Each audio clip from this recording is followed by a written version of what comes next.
તો જય શ્રી રામ, જય ઉગા મહારાજ બધા ભાઈઓને. તો ભાઈઓ આજે આપણે જવાનું છે દબાણ જીએમડીસીમાં ગાડી ભરવા માટે.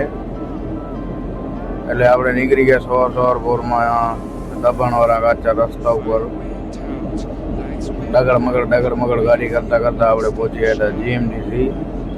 અને જીએમડીસી ખાણ ઉપર આપણાથી પહેલા 3 કાઠિયાવાડી કબૂતર હતા ને પછી નંબર લખાવીને બેઠા હતા ગાડીમાં. એટલી વારમાં આવી ગયા વિશાલભાઈ.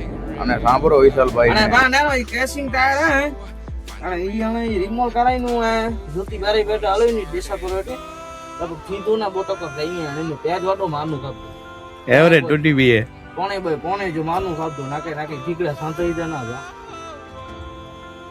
એવરેજ ગણ્યો હવે ઈ નથી બા કિસ્મતી કઠણી હે ઈયો તો વ્યાધી ઓઠિયો તો ઉપાધી કોઈ જંતકી જેતિયા વનાતી બોક્સાઈ તાતાબો પછી આવી ગયા સાવનભાઈ. અને સાવનભાઈ આપી દીધી પરચી. એ પરચી લઈને આપણે નીકળી ગયા ગાડી કાંટો કરવા માટે. તો કાંટો કમ્પ્લીટ કરાવીને નીકળી ગયા સીધા લોડિંગ પોઈન્ટ ઉપર. અહીંયા આપણે રાખવાની છે ગાડી. જો કે હમણાં વિશાલભાઈને ગાડી લાગી છે ભરવામાં. અને થોડીક વાર પછી જ આપણી ગાડીનો નંબર આવી ગયો એટલે લગન નાખી લોડિંગ પોઈન્ટમાં.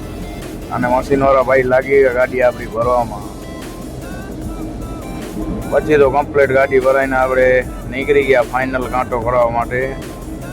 પણ 2-3 ધક્કા બાદ ફાઇનલ કાંટો થઈ ગયો હતો ને પછી રાખી દીધી ગાડી સાઈડમાં. પછી ફોન કરી નાખ્યો સાવનભાઈને કે સાવનભાઈ ગાડી કમ્પ્લીટ થઈ ગઈ છે. એટલે આવી ગયા સાવનભાઈ. પછી સાવનભાઈએ ફટાફટ આપણે ડોક્યુમેન્ટ બધા દઈ દીધા. એટલે આપણે ગાડી આઉટ કરાવીને નીકળી ગયા કાચા રસ્તા ઉપર. તો જોઈ શકો છો તમે કાચા રસ્તા ઉપર ખાલી પથ્થર ને એવો છે. પાછળ તો આપણે ધૂળની ડબરી ઉડાડતા આવી ગયા હતા કોટડા. પછી ઠંડો ને કેડબરી લઈને આપણે નીકળી ગયા માંડવા માટે. ને ગાડીને દઈ દીધી ફૂલ રેસ. ને પછી તો આપણે રાખી દીધી પંપ ઉપર ગાડી. અને પંપેથી આપણી બાઇક લઈને નીકળી ગયા ઘર માટે. તો મળશું નવો વ્લોગમાં. ત્યાં સુધી બધા ભાઈઓને જય ઉગા મહારાજ.